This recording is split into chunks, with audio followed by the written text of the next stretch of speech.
Thank you so much for your kind words, and we have a lot of work to do, so let's get to our work. We're a little early on the agenda, I think, but that's always a good thing. So let's get started with our first panel of the day, which is looking at what do our provinces and territories need from a national autism strategy. So I'd like to invite up the panel members right now, and then we'll do some introductions. We'll just take a moment for everybody to come up. First, I'll do the introductions, and then we'll get down to the questions. First on my left here is Carolyn Kamper, and she's the Assistant Deputy Minister in British Columbia for Strategic Integration Policy and Legislation Division at the Government of BC, my home province. Next to her, thank you for being in order so far on the list here, is Cynthia Carroll, who's the Executive Director of Autism Nova Scotia. Beside her is Jennifer Covey, the Planning and Monitoring Coordinator at the Government of Nova Scotia. Welcome. Then we have Margaret Spolestra, the Executive Director of Autism Ontario. And next to her is Lyndon Perikin, the Vice President at the Autism Society of Alberta. So I'd like you just take a moment to welcome the folks today. So the Canadian provincial and territory stakeholders have really come together to discuss what's needed at a regional level to improve services and supports for autistic people and their loved ones in the context of a national autism strategy. And I want to personally thank each of you for coming up and showing leadership in your provinces today to start this discussion about what works at the regional level for your provinces and your territories in your community. So I'm going to start with the first question, and then I'll sit down again. What do you need from a federal national autism strategy to support greater social inclusion, economic inclusion, and better diagnostic process supports and services in your region? And we're going to start with Carolyn here on my left. Just make sure you can hear me. Yes. Good morning, everyone. It's a privilege and a joy to join you this morning, and want to thank our strong partners and advocates in British Columbia in particular for encouraging myself and my team and other folks from British Columbia to join you during this great discussion and conference. I've learned so much over the last couple of days and look forward to today. So the question is a significant question, and one that we look forward to spending time in collaboration with all of our partners to inform a national strategy. And definitely BC is a strong supporter of the federal national autism strategy. BC is navigating challenges similar to other jurisdictions, such as timely access to intervention and services, wait lists for assessments, lack of therapists and skilled professionals, particularly in rural, remote, and Indigenous communities, putting families who are already experiencing a level of stress under more stress, having to navigate a complex system, supporting youth with autism transition to adult services, and challenges to measuring outcomes for funding or service delivery methods. And then in addition, there's also challenges with the increasing prevalence and just the lack of consistency across Canada with respect to some of our approaches to addressing diagnostic assessments, research, intervention, and workforce challenges. So all to say that these are significant challenges, and we've all been working in our own different way to address them. And so that was the perspective I was going to bring this morning, is as a policymaker, what is the policy framework? What is the policy and legislative framework that BC would need to pay attention to with respect to answering this question and informing a national autism strategy? So to begin with, I thought I would just give an example of a policy position, and we've just heard about such great work and momentum to develop the policy within the strategy. So that is my thinking this morning to contribute, which is in BC, we have an approach where if a child or youth is diagnosed with autism, then they are automatically eligible to receive some direct funding. So in this program, a child under 6 years old is eligible to receive $22,000 each year, and those that are 6 to 19 years receive $6,000 a year. So then families receive this direct funding, and they directly recruit, coordinate, and purchase eligible services and supports from therapists to support their child and youth. So we've heard this program works very well, and from many in this room have echoed that this is a program that's effective and it's working for families and providing choice. We've definitely heard that, and we've definitely heard that the program doesn't work for all, where some families may struggle to find the services in their area, regardless if they have the funding or not, or find the program burdensome to administer. So the model only provides funding when there is a diagnosis, which also creates inequity in ability to get an assessment, to get a diagnosis, which can lead to delays in interventions, which we know are so important to get early as possible. There's also wait lists for assessments, which in BC may create as you may reference it as a two-tiered system, in fact, where those families with resources are able to purchase a private assessment, while those that are not able to. And the wait list in BC is currently over 80 weeks for an assessment. And then because it's a flat rate and not linked to the needs, the BC government doesn't actually know if there's any autistic children and youth who are being underserved. So it's difficult for us to measure any outcomes. To address these challenges, the province of BC is launching 4 pilots with a new service delivery approach that provides integrated wraparound services in a location with obligations to provide services however they may need to be served, provided in that community. And we will thoroughly evaluate these pilots and use the learnings to inform design of a new system for autistic children and youth and all other neurodivergent children and youth in BC. So at the same time as we're learning through these pilots, working with our partners, what we're also doing is doing some deep engagement and consultation with parents, caregivers, experts, practitioners, Indigenous peoples, and others with lived experience.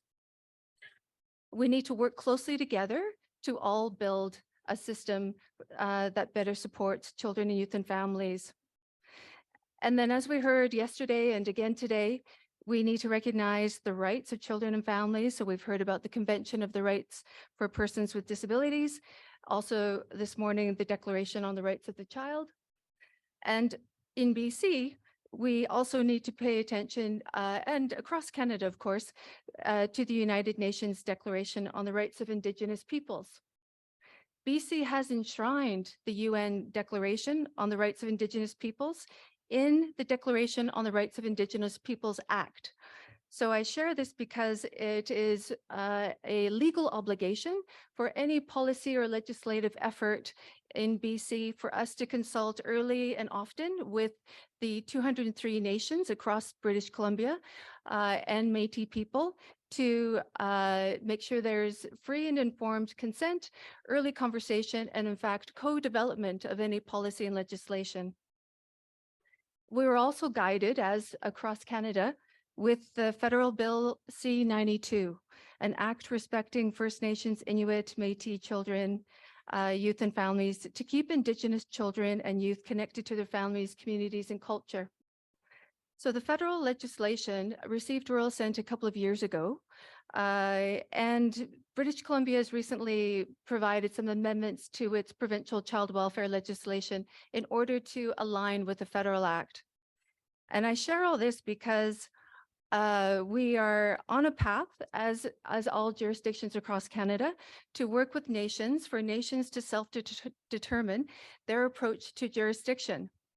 And in BC, we have 203 nations, and we've already worked with 2 nations in particular who have transferred jurisdiction of child and family services to that nation, which may or may not include the funding and supports and services provided to autistic children and youth. and families. So when you think of the BC policy and legislative landscape, this is what we would like to work with those that are gathering and developing the National Autism Strategy to help really understand the policy and legal landscape within the province and within all 10 provinces and 3 territories. We're all addressing this a little bit differently, but to help navigate and understand what the system looks like, what our engagement requirements look like, and able to really inform and contribute to the strategy.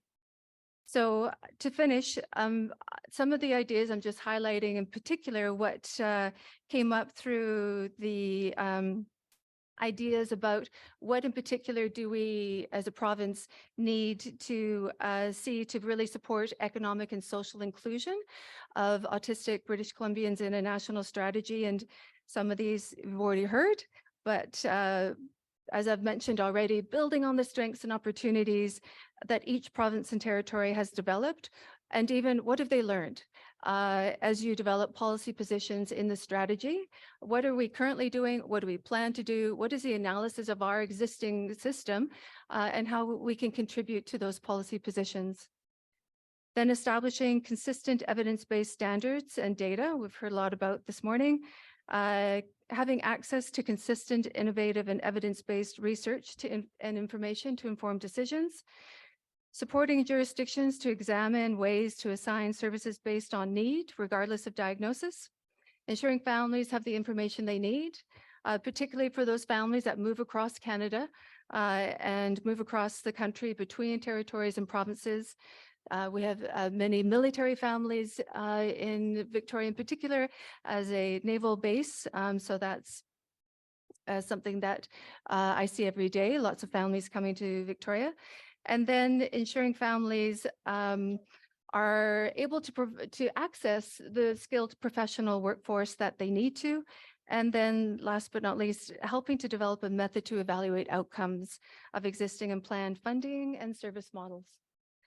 So in conclusion, supporting a quality of life and social and economic inclusion of children and youth with autism and all those with neurodiversity and their families benefits everyone and is a shared responsibility.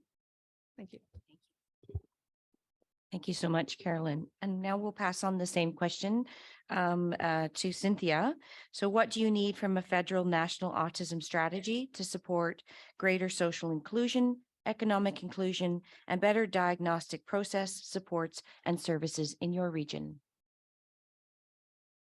So I'm sitting beside my colleague from the government, so I'll always leave the mic open to her to hop in. I actually want to talk about 3 key areas when we're looking at what do we need as a province from a national autism strategy. So the first thing I would say is a comprehensive framework.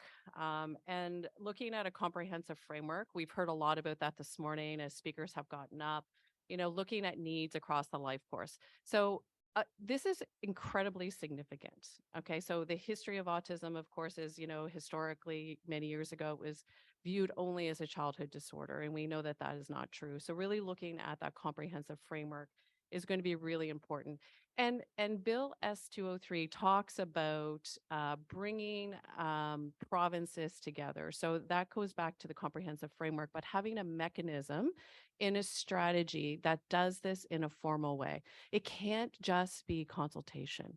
Okay, so when I hear Carolyn talking and I hear her talk about the landscape in British Columbia, and I think, okay, like we have so many similarities in Nova Scotia, but yet we're doing things slightly different. And everyone in this room who represents or comes from a different province across the country probably is thinking the same thing. So what is the mechanism that is built into the strategy that continues to bring the provinces, the territories, and the federal government together to share, to talk? We've talked a lot about data, but also looking at those key performance indicators. Is the strategy working? How are we not duplicating in the landscape? And so a formal mechanism that goes beyond consultation around accountability and that measurement piece and bringing those key players together because they are the policymakers. And I would actually argue, even most people in this room, but certainly Nova Scotians, and we had this discussion around our table yesterday in the conversations, if you look at the report in the Canadian Academy that done by the Canadian Academy for Health Sciences, that report merges federal and provincial jurisdiction together. Most Canadians don't really have a full understanding of what is federal priority versus what is provincial priority. And having a mechanism built into the strategy that continuously brings that kind of, we call it vertical and horizontal collaboration together is going to be critical. So I would say that that's kind of, and these are the top three, by the way. I mean, we could probably talk about this all day, but we're going to keep moving.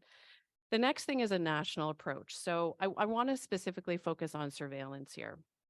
And this is really, really important. So surveillance is critical, and having a national approach to this is going to be a game changer. So I want to talk a little bit about the prevalence rate in Nova Scotia right now. It's 1 in 32 for 5-year-olds. It's probably going to be 1 in 30 in the next couple of months once we just finish synthesizing some of the data from 2018. So when you're looking at prevalence and you look at prevalence rates for provinces and territories and the national surveillance system right now, it is not consistent in how provinces and territories are collecting prevalence data. And prevalence data, and I say this from a service provider. Now, I'm not an academic researcher. I am not in government. I say this from a service provider perspective. How is government going to understand the cost of care across the life course if we don't have accurate surveillance data? And if we're all not contributing to a national surveillance program? It's not going to happen.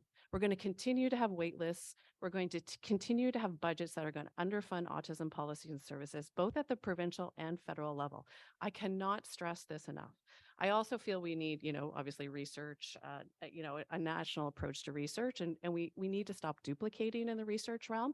I will leave that to the people who are more qualified than me on that, but I really, really want to get the plug in for, we really need surveillance and accurate surveillance. It has been a game changer for us in Nova Scotia.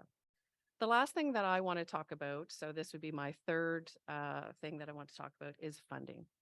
So funding is key, not just tax credit funding, we're talking real funding. In Nova Scotia, and there's a lot of talk about cross-departmental collaboration. So autism is it's not responsibility of one government department, one organization. We all need to be at the table for this conversation, and we all need to roll up our sleeves and work together to get this work done. So in Nova Scotia, $30 million of the budget, the health budget, goes to preschool autism services. Okay, so that is the lion's share of funding in Nova Scotia. And that comes from the Department of Health and Wellness. We have education investments. Okay, so this is a different pot of money now. Okay, so again, we're working across departments, and education supports, autism consultants, speech language pathologists in the school system, behavior consultants, transition consultants. They have lots of names, depends on where you live in the province and what you're called. But, we have lots of specialists that are funded through Department of Education. How much exactly would be allocated to autism specifically can get a little murky, but it's a number. It's not as big as 30 million. Then we've got adult services. And so adult services are funded through the Department of Community Services and sometimes through the Office of Addictions and Mental Health, depending on the service being delivered. So what you can see is we've got these kind of scattered, and I don't mean scattered in a bad way, but we've got these pockets of funding across government departments. So in Nova Scotia, I've always, as executive director, had to work across department in the community. I worked across departments, government departments, before government departments in Nova Scotia worked together. So it was because of the way the system is funded. So when you're looking at funding, how do we bring those pockets together? What do we need to do for that? But recognizing that we need not just a collaborative framework and a mechanism for the federal, provincial, and territorial governments to come together, but locally in the province, we need governments working across departments on this too, and synthesizing and taking a more holistic approach to seamless integrated services across all of our provinces and territories, right?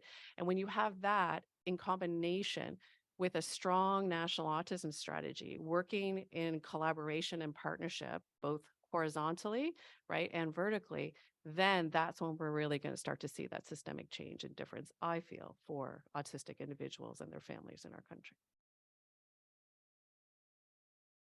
Thank you so much, Cynthia. That was great. So we'll move on to our next question. And this is question number 2. So what are examples of success in autism programs and service delivery models? How have collaborations been put together in your areas of priority? So we're going to start with Mark first. Hoping this is on. It is. Thank you very much. I'm really appreciative of the comments that have already been made. So I'm going to jump straight to some of the programs that we're seeing that are working in Ontario, some things that we'd like to highlight today. I think we have to look at everything from services and supports across the life course. That's been said already. And so there are pieces here you'll see reflected in some of the things that we see working. I'm going to start in those early years with diagnostic work. And I would say the work of Holland Bloorview Kids Rehab Center in Toronto with their ECHO program and providing training for physicians and for health professionals in this field so that kids can get identified earlier, can get assessed earlier and into programs sooner. And I wish that we looked at what kids need to learn more than just their diagnosis and talk about that and about that neurodiversity. But I see some really good gains happening there. And so kudos to them and see it worth investing in programs like that. The second is one that Autism Ontario has also been involved in with the Ontario Autism Program's Independent Intake Organization. And this program is a collaboration of 4 organizations called Access OAP, led by CIRCA and three partners, us, Seraphin, and McMaster University. And what we're doing is trying to help streamline a process so that families have one place to go to get information, to understand what's available, how to access services and get to them quickly when they need them. And this process emerged through an RFP in the province that allowed a group of people to come together and to think about what is needed to make a good program work province-wide.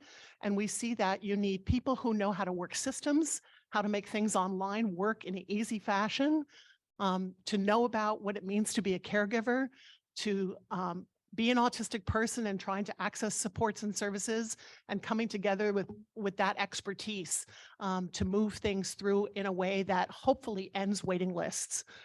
That's one of the #1 challenges that we have learned through the research we've done in the province over and over again. The one thing I wanted to say about that in terms of what Ontarians are saying they need, actually one of the first things they say as caregivers is education reform. And that's not a federal jurisdiction area. But boy, we could use the research that says, where is this happening with excellence in Canada?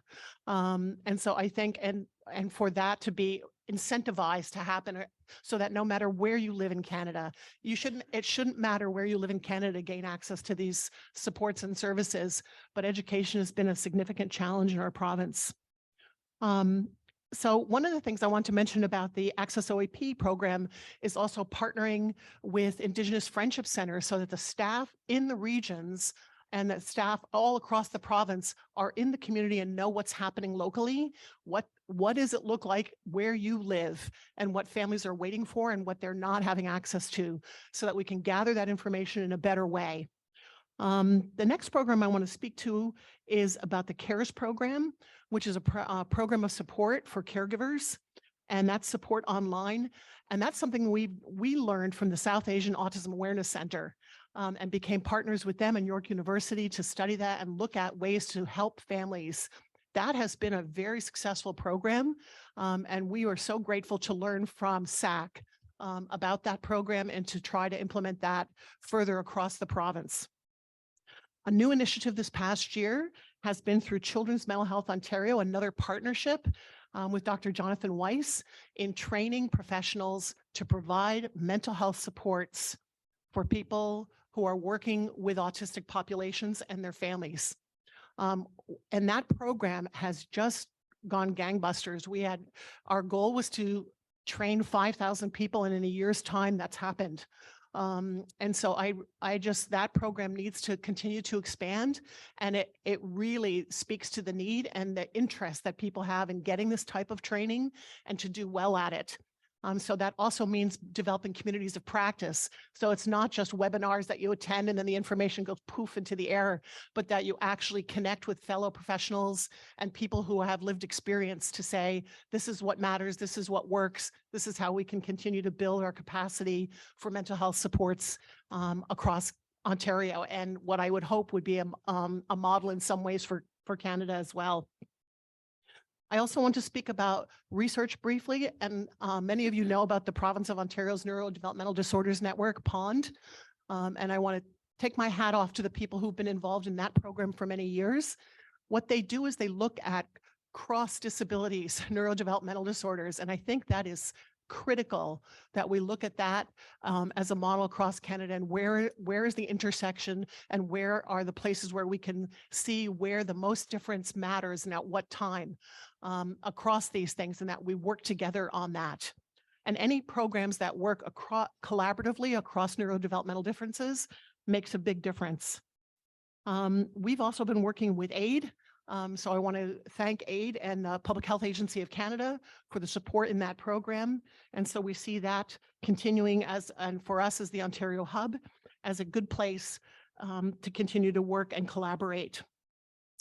And I think I'm about to stop there, other than to say for Autism Ontario, one of the things that has worked for us for many years is making sure that we have representation across the province. And so that we're not forgetting about the people in James Bay, Ontario, or the people in Windsor, or in the small communities in rural areas, Indigenous folks, and that those voices are being heard where you live. And I can't stress that enough. So for us, that has meant this is our 50th anniversary as an organization this year, but we are looking at regionalizing now more than individual chapters to really consolidate our efforts and be more focused in the way that we can represent the most people. So I'll stop there. Great. Thank you so much. And we'll pass it over to Lyndon. Good morning, everybody. For those who know me, I don't prepare well for presentations. So I waited till the last minute, as I usually do, and I read the questions, and I thought, I had said to Jonathan, I can answer any of those questions. It's going to be easy. And looked at this question, I thought, well, this is crazy. I mean, I have to talk about successes, and then I have to talk about collaboration. And of course, the answer was very obvious in the room as I started to look around at all the people that I've worked with over the past 17 years. And every answer towards success involved the collaboration, and involved the collaboration with people in this room. So I'm going to kind of focus more on the collaboration side of your priority area and talk about the Alberta lens. And sort of in Alberta, there's lots of us in Alberta in our partnerships that have been very active in this National Autism Strategy work.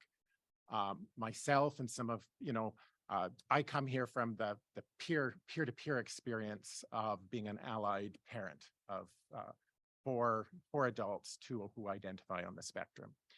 And in our collective of families, we're so great. We're kind of lucky to have partners and people of excellence, in researchers and clinicians in the province of Alberta. We have the Cine Family Foundation that supports our capacity building. We've got Mike Lake as our MP in Edmonton. So we've got some great people we're proud of doing excellence in national work. So we focused our family peer network lens on building something in parallel under collaboration. Now, in Alberta, every province develops its peer network differently. In Alberta, we're polarized. There's polarity everywhere. There was kind of the Edmonton, Calgary, the Flames and the Oilers, right? So how are we going to work with them, right? But we found a way. So when collaboration starts by looking at, setting aside your differences and finding that common ground. And I followed that nationally, and I saw that happen because I saw it nationally. There was big polarity as well. You build that common ground, you found that place, and it's easy to work together. But when programs of excellence form, they don't come from the common ground, they come from your differences, because it's your differences that create excellence. And it's your differences that every human being is proud of. And that kind of reminds me of the speech I gave on April 2nd, telling the general public, we are all proud of our individual differences. We're not proud of what makes us the same or normal or typical. We're proud of our differences. So that's where excellence is formed. And I kind of struggle to come up with examples of those partnerships in Alberta in order to do all of them so much justice. But let's sort of talk about how we built our Autism Alberta Alliance, because we built that in parallel, looking at the successes that we saw nationally. So we focused on bringing, and we held 3 conferences pre-pandemic on Autism Alberta's Alliance. It's great that this national attention was coming. It was a handful of parents and volunteers. Because we're polarized, the societies grew with organizational capacity in the big cities. Autism Alberta was an umbrella of parents at the dinner table kind of thing, virtually. So we built this alliance, and there was this perception that we had, because nationally this word's getting out, media are calling us, and there's this perception we have a staff of 28 people, but we're a handful of parent volunteers doing this on the side, doing our work locally. We needed to bring and, breach the polarity within our society. So we pulled together Autism Society of Regional Municipality Wood Buffalo, Peace Autism Society, Autism Edmonton, Families in Central Alberta, Autism Calgary Association, Chinook Autism Society in Lethbridge, and the new forming society down in Medicine Hat. We set aside those common grounds. We started to bring in our first conference all the service providers, government. We created relationships with community and social services, had them do opening address. We thought, let's create this collective where people want to come to us before they build policy. Now, as that's evolved and our relationships formed, we built some capacity. We did this on an annual budget of 5,000. That was Autism Society of Alberta's annual budget. We built those relationships. We built those networks. Our allied professionals came to the table, and our alliance formed not as sort of partners of agencies, but partners of people who care. So our alliance is people coming because they're engaged, they're connected professionally or personally to autism. That's what I see here. Everybody here is because they have a personal passion for someone they love, someone they care about, someone they've worked through in their profession. That's what we're leveraging locally. And as I see that form and I see all these pieces of excellence, I'm thinking the solutions to an autism strategy are us. And this parallel writing of a national autism strategy, we need all these things. We need the formalities for the accountability and the funding, but the delivery of it and the actual solutions is from everybody in this room. So when I think about what on the context of these questions of a national autism strategy, we need to bring those solutions to the table. Our government partners are going to be looking at us for them. And if we don't do that and we just sit back and say, okay, here's the national autism strategy on the table, do something, kind of not going to be happy with the outcome. So I don't know whether it really answered the question, and I rambled on. I'll stop. Thank you. And now I'm going to pass it over to Jennifer Covey, and I believe she has slides. I don't. You don't? Okay. Made Says it on my easy. thing slides, but it's allowed. Okay. Okay, so thank you for having me here today. As Karen mentioned, my name is Jennifer Covey, and I work for the government of Nova Scotia, more specifically the Department of Health and Wellness. And one of our responsibilities at the Department of Health and Wellness is for preschool services. So we have a mandate from about age 0 to 6 when it comes to autism. So I'm going to tell you a little bit about a situation we found ourselves in a few years ago and the work that we did to kind of overcome some challenges with wait lists and being able to get into the program at an early age. Basically, we have this program in Nova Scotia called the EIBI program, Early Intensive Behavioral Intervention. It's been around since 2005. It was created by a Nova Scotian. The program has had multiple peer-reviewed research. There's definitely evidence that this program works. The problem was that we had about $13 million in funding for about 160 children each year. But what we really were having as our prevalence, which Cynthia mentioned, was about 275 children a year. So we were not just a little bit short, we were very, very short. So what was happening was children were waiting for their diagnosis, and then they would wait to get into the EIBI program. So while they were waiting, there wasn't many services. There's very limited services outside of that program. So at that time, many years ago, we created a pilot program with Autism Nova Scotia for toddlers so that it wouldn't be this, waiting until you're 4.5 years old to receive some services. And that was quite successful. But we still had this problem where we have more children than we have the resources to serve.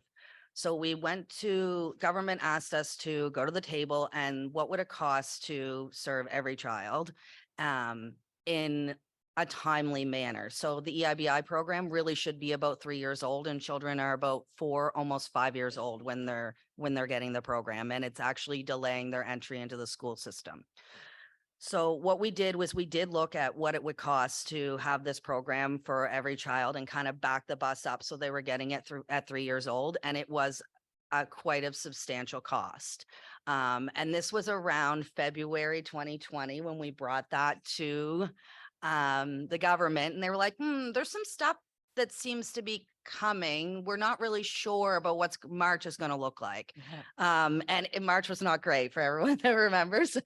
So we were asked to go back to the drawing board, and somebody asked the question, well, does every child need EIBI? Is that the best solution? So we went back to the drawing board and created an advisory committee. It included the Department of Health and Wellness, Autism Nova Scotia right from the start, our education department, so that we could understand what it's like for children transitioning into the school system, our health authorities, who are the delivery of the service delivery providers other than Autism Nova Scotia. So all our services are covered under the public system. We don't from the health, we don't give out any money or ask families to find service providers. That's all within the system. So a little bit different model than some of the other provinces.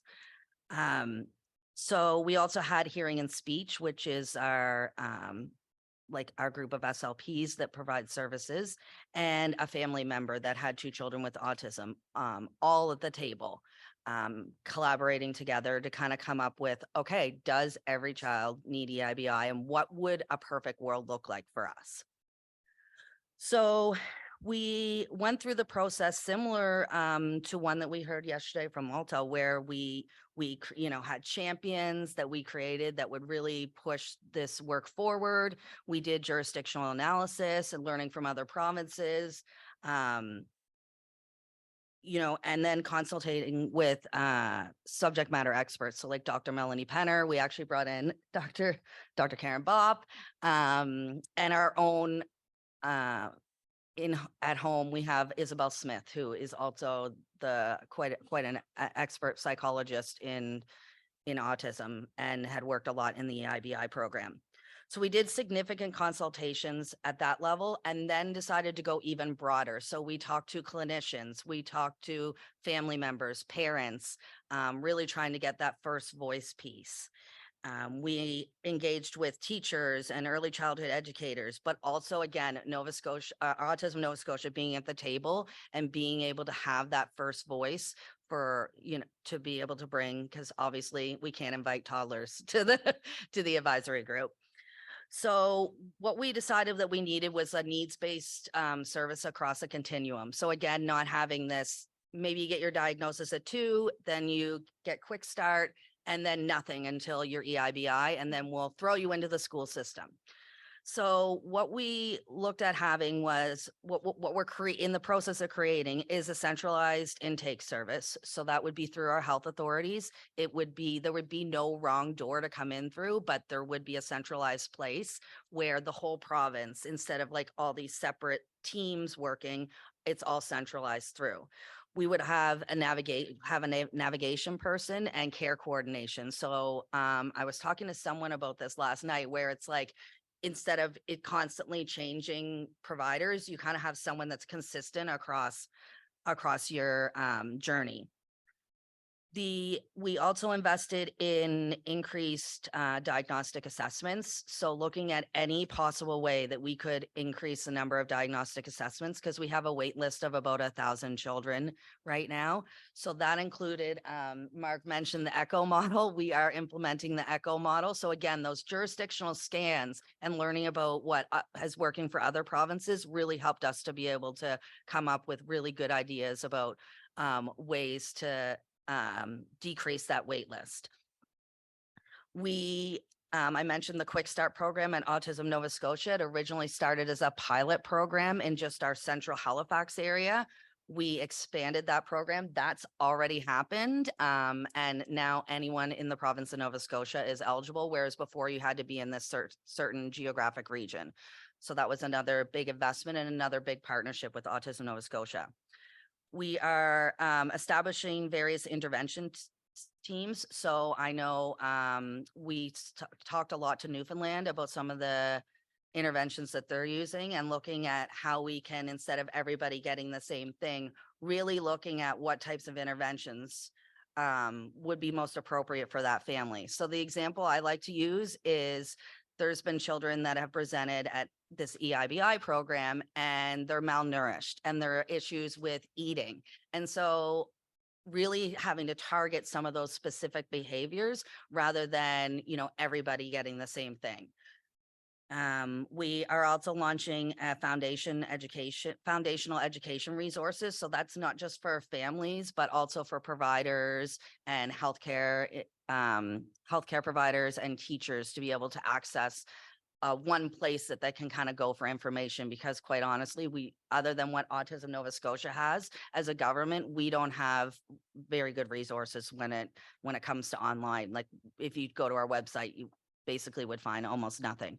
So really being able to navigate families to a place that they can go. And then really enhancing that transition from going from the health system where you're having this kind of intense intervention to moving into the school systems where it could be look a lot different depending on what the needs of the child are. So the key things that we wanted to put in this new model of care was really being integrated. And so having everybody at the table together and being able to discuss what it looks like on the front lines really made a significant difference. Family-led decision-making. So being able to have that kind of decision within, like making that self-decision as a family on what your family needs.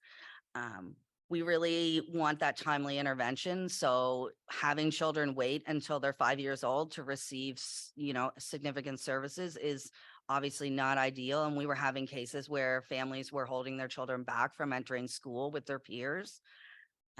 Really being flexible and responsive to emerging innovations and evidence. So if a new type of intervention becomes available or we hear of something that's working in another province, being able to be really agile and work that in rather than being like, no, this is the one program we do and that's it.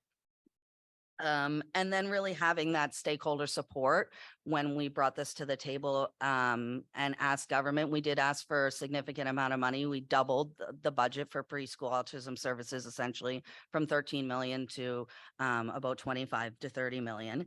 And I just really want to voice that in government, we typically have concerns or challenges with opening up the door and letting people in to be at tables and making decisions.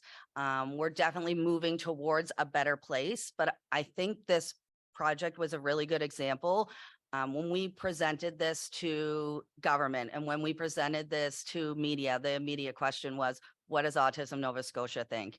And Autism Nova Scotia is a very well-known organization in our province. I would argue that they're probably one of the strongest nonprofit organizations that we have. And so having them at the table and being able to say, we support this, we understand why these decisions were made, was really probably the biggest selling point of this. And I really can't express enough how important it is to bring in those community partners from the start so that you are really not running into, like we were really concerned about having negative media and that families would be concerned about changes that we were making. And when we presented it and Autism Nova Scotia spoke so highly of it, families were much more comfortable knowing that someone was there at the table having their concerns heard. So I will tell you that we did announce our changes about a year ago. We hope to have, as I mentioned, Autism Nova Scotia has already implemented their changes because they can move much faster than the government. But really kind of highlighting that, that partnership that we've created with Autism Nova Scotia has really given us the ability to do things quickly. And we've had other partnerships as well. I do some work in mental health, and there was some work that was done with Autism Nova Scotia and some folks from British Columbia and I believe Ontario that we were presented with and able to act quickly and give another influx of funding, funding towards that. So just really want to share that message that community partners are key. It's important to have them at the table from the start and really being open to that first voice, because we did have, again, like family members and things like that at the table as well. Thank you. Can I just want to add a little bit to what Jennifer talked about around Autism Nova Scotia being there from the beginning. So if you work in the disability community or the autism space, we all have been consulted, right? And so this goes back to my original thing around consultation versus having a mechanism and where you're feeling like you're contributing and an equal partner. The partnership Jen talked about was there were tough conversations in the room around transformation of preschool services, right? It was pretty risky, both for government and also for myself as I see myself as an advocate within the community too. So there's always that fine balance of what does systemic change look like? And when you're making an instrumental change like this. So it was a leap of faith on probably government's part to have us at the table during some pretty tough conversations, but also on our part, so that when we were able to come out, we were able to validate some of the concerns in the community they had, because change is difficult, but also to have a continued commitment, because really the work is just happening now, as Jennifer says. So we're still involved and overseeing and supporting what does that transformation look like and the timelines, timely access. So and it was different than previous consultations. And so for government representatives in the room, I really, really encourage you to reach out to Nova Scotia and talk to Jennifer and the colleagues around how that was done, because I really do feel it was a significant game changer. And, we haven't quite landed yet in the vision of the transformation of preschool services, but it really is continuing the conversation with, I think, that lived experience at the table, but also it's meaningful work that's happening. Great, thank you. All right, there's so many things. I have so many notes to sum up at the end, but we have one more question. So this question is, what information or steps are lacking to action a national autism strategy in your region effectively? And Cynthia, we are going to start with you. I would say, I don't want to sum this up into one thing, but we really need provincial autism frameworks too. So when you look at across the country and you look at a national autism framework that's now, underway, and the strategy that's coming, if we really are serious about, collaboration, partnership, non-duplication, supports, needs-based supports across the life course, we really, really need to have provincial autism frameworks and strategies in every province and territory. And if we look at what that could create together with a national autism strategy, then to me, I think we're a global leader in not just in Canada, like a global leader internationally. And I think that's the piece that's really, really key. So, we're working on that in Nova Scotia. And as you recall from question 1, where we talked about where funding comes from, different government departments. And, as those government departments come together, they're realizing that mental health services in Nova Scotia, some are funded through our Department of Community Services, but yet we have an Office of Addictions and Mental Health. And they don't even really realize that, there are mental health services being funded in a different government department. We have SLPs who are in the school system, but yet Department of Health and Wellness has a huge multi-million-dollar budget for SLPs, and they end up competing even within government departments for very scarce clinical service providers in our country right now. And so we can do better, right? But we can do better. But to do that, we need to have provincial autism strategies in every province and territory to align and work collaboratively with the national strategy. And also in Nova Scotia, we really still have a lot of gaps, right? So we're making really great progress in certain areas, and I think our government is listening and they're investing and they're doing the best they can, but we still have gaps. And we can't do that alone. We need the support of the other provinces and territories, but we also need the support from the National Autism Strategy. And so we need to work, I call it proactively, because I think, oftentimes when you hear, oh, well, it's going to be 12 months, we can wait a little bit. No, we can't wait. Don't wait. Please do not wait. That is my advice. Do not wait. The work starts now for us too. If you're in the provinces and you're in the territories, we know the diversity and the complexity, across the life course for this. So please don't wait, start the work now. And so that when that strategy arrives and those consultations happen with the federal and provincial and territorial governments, that the provincial governments and the territorial governments already have their frameworks. They know where their gaps are. They know the cost of care across the life course.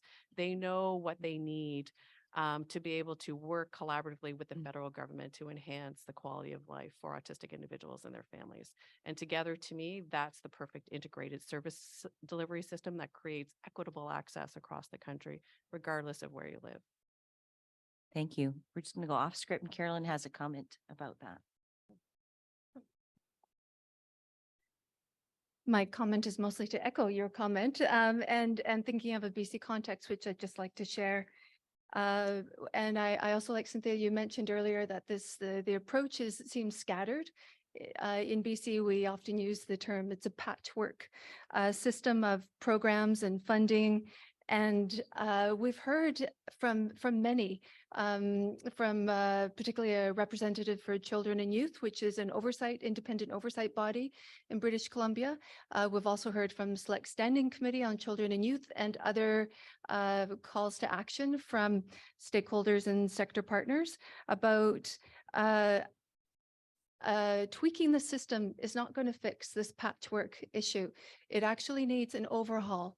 So a national strategy really to help the provinces and territories understand and move towards that and create the provincial frameworks. Indeed, I absolutely agree, are so critical. And on that, I wanted to highlight we in BC have a framework, but it's only being applied to the 4 pilots, which I mentioned earlier. We're calling it a service framework. It's a CYSN, Children with Youth with Support Needs Service Framework, which is being piloted in a narrow focus because we're also moving ahead, but also pausing and completely resetting that provincial framework and setting it aside beyond the pilots and learning and evaluating, of course, but then working with our partners, engaging, hearing the voices, and basically doing a bit of a reset. Because we had moved out with the service framework more globally across the province, and we heard the concerns. So we move and we pilot and we reset, and we're asking, what is the funding approach, the service delivery approach that communities need, that families need? So we're moving ahead. We have a provincial framework. We're testing it and launching it in 4 communities, while at the same time having a redo, having a reset, and working collaboratively in partnership, absolutely, with all of our advocate organizations, Indigenous communities, Indigenous leadership, and many, many others to figure out what is that model for BC and put that in a provincial framework. And this provincial framework for us, as I mentioned earlier, there's a legal obligation, and it's a right thing to do, to co-develop that framework. So we will be doing it in a full, transparent, very public, open way, where we'll be, as the national strategy and others, with a blueprint. This is what we're hearing, this is what we're seeing, and then having a very iterative approach to what that framework will look like. Thank you. So the next is Marg. And Marg, what information or steps are lacking to action a national autism strategy in Ontario effectively? So many of the comments that have already been made, I don't need to repeat, but I'm going to highlight a couple of things.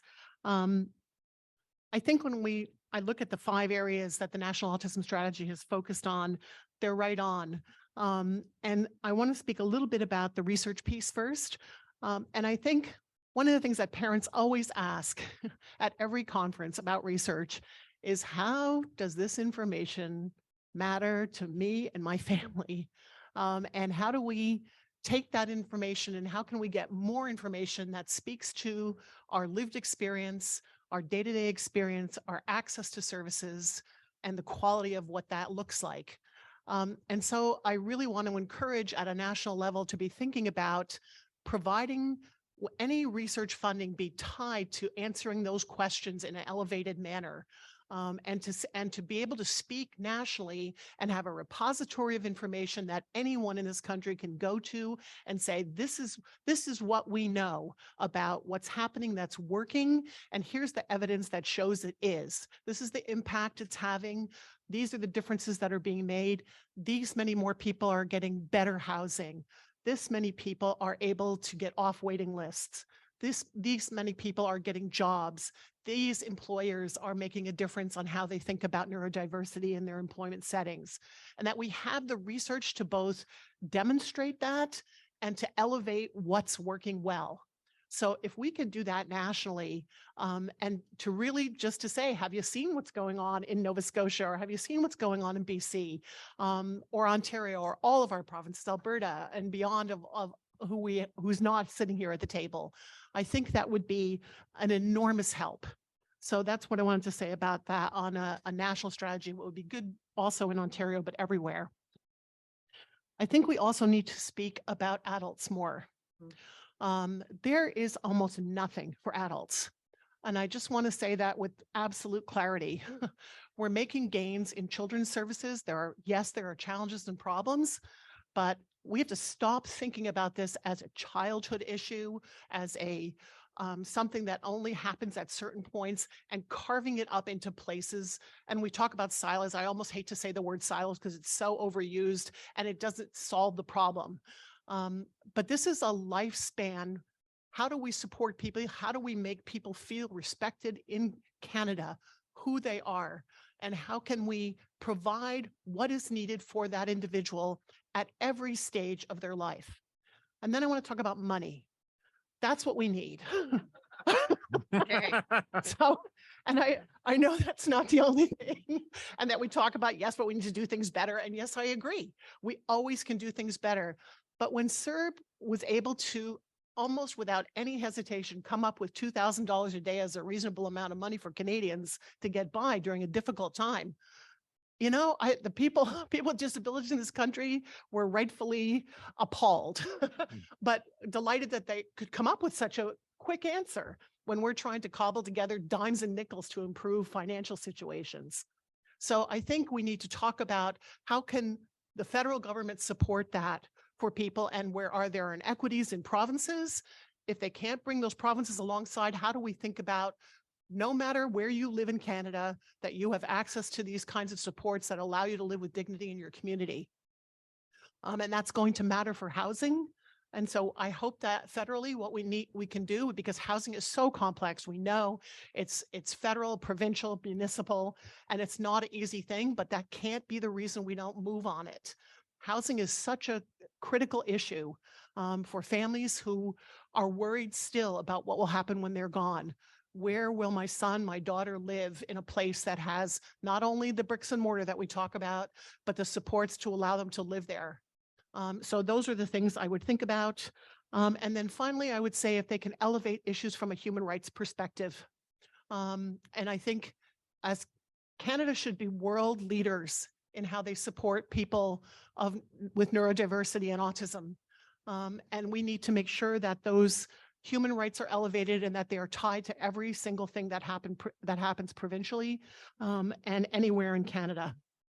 I'll stop there. Wonderful. Thank you. Lyndon? So I want to strengthen something Mark just said. I think about again, reflecting on all the work that's happened nationally, pay now, pay later isn't just a motto for early intervention. Pay now, pay later happens at any stage of life when timely supports and services don't address needs. I fundamentally agree with Cynthia that there need to be solid frameworks in provinces, because implementation happens at the provincial level in Canada. That's where we have Alberta, where we have health services, we have education. It's where we have community and social services, delivery, design, and service put in place. I don't want to stall action. Action should be happening now. We don't have to wait till we have the ideological paperwork. We have sat on enough best practice committees. We sat on enough visioning sessions. We know where problems lie. We know that there are wait lists forming. If I sort of reflect on the Alberta made formula, there's not sufficient differences in provinces that we shouldn't also be having provinces partner together and build these strategies together. Pilot programs are good, but what if the province next to you has done it already? Why should we be reinventing the wheel? Alberta has an exceptional framework of a needs-based system. Marg called me as their province. We're investing millions at looking and having pilot discussions and table discussions. There was something made in Alberta called the Family Support for Children with Disabilities. Now, there are not necessarily a lacking of problems, right? I mean, there are areas of policy excellence in Alberta, but we're all suffering from the strain of the elevation of prevalence of diagnosis. Alberta waiting lists for diagnosis are between 1 and 2 years right now. It's pretty bad there too. Rise and fall in the oil price has hit hard with Alberta. With a growing population, they haven't kept funding up to support that FSCD legislation. So there's actually a wait list for FSCD intake of up to 2 years. And the kinds of services a family get, they won't be what my son got when the legislation came in 2005. So that's universal across Canada, that funds are being spread more thinly. So our creative solutions that we work with together, we do have to find them, but there are still models of excellence in legislation and in areas. And there's very similar gaps. I mean, I think Marg mentioned it as well. Adults, aging at 18 plus, it's between, the realm of 70% of people are aging out of any form of disability support or service when they turn 18. We know that. So we can start some action on that right now. We can fill some gaps. We can address some waiting lists. We don't need to wait for an ideological framework to address immediate needs. Families are chomping at the bit. If we want to have buy-in from our community, from autistics and families of autistics, they need a problem solved today. And, so I go back to that pay or no pay later isn't a motto for early intervention. What are some of those universal lacking areas to implement a national autism strategy that I think are universal in every province? And that is that cross-minister collaboration. We have, while we have a framework of, federally, that's where implementation happens, education happens in a silo. I think I look and reflect on the work of our Autism Alberta Alliance, and we're certainly having excellent in bringing those clinical and researchers together, where we're having probably more partnerships with government as community and social services because they're smaller budgets. But when you start to work with a monster machine like health services, that's where the families or the autistics are pointed between ministries and end up in a gap. Well, they have the bigger budget, they should do it. Well, you're not eligible for this because, you're disabled. Community and social services should help you. That bounce back and forth between ministries happens everywhere. So I think addressing some of those common challenges that happen in a Canadian-made context are something we can do together as we look at these strategies, in sharing what and how we address it in each of our individual provinces. I think that's it for now. Wonderful, thank you. We have a little bit of time. Did anyone, before I sort of make a summary, did anybody have any additional comments that they wanted to, that they're on top of mind around what we need from a national strategy or things that we haven't connected with yet? I forgot to echo money. Sure. I just wanted to echo money. Yes, money, please. Definitely money. So I think funding and money was somewhere here. All right. Excellent. Well, thank you. That was a lot to think about, and it's so wonderful to have leaders like yourself from the provinces and territories come to help us think about next steps. Some things that sort of came to my mind as people were talking some words, and a lot of them start with C for Canada, so yay. I think we're all really talking about collaboration and an infrastructure for that collaboration. I think we did speak about that yesterday. Carolyn and Cynthia, and I think you all have mentioned the need for a formal mechanism beyond consultation so we can learn from each other. And so the province and territories can bring to the table their priorities and how those priorities are going to be addressed or can help to be addressed by a national autism strategy. So a lot of those parallel things need to happen. And of course, learning from each other, as Cynthia said, about some of the frameworks that are already occurring in Alberta and BC and others around what are the strategies and frameworks that people are having, and how does that national framework fit in there? Some other things that came to mind are community partners are key. And as you were talking about the consultation with connecting with folks, and in this sort of collaboration with organizations, with ministries, with first person voices, with advocates, it's to find out what is working and not working at the front line. I think often we sort of fail to kind of really connect with the frontline folks in this broad, beautiful country that we're in, and what might work in one community may not work in another. So we can't have such broad, it can't be sort of broad statements of a national strategy, but things that are really specific to community-based resources.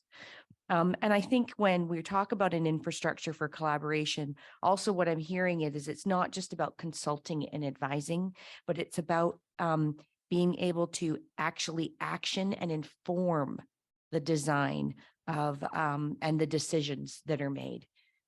Often people come and they say, oh, I'm on another advisory committee. I advised, and the advice I gave was not taken. So, we really need to ensure that this is something that people feel that is effective and that leads to action. I heard common ground. I heard community partners are key. I mentioned that. I heard finding common ground, finding what works. I heard collective. I heard come to the collective before building the policy.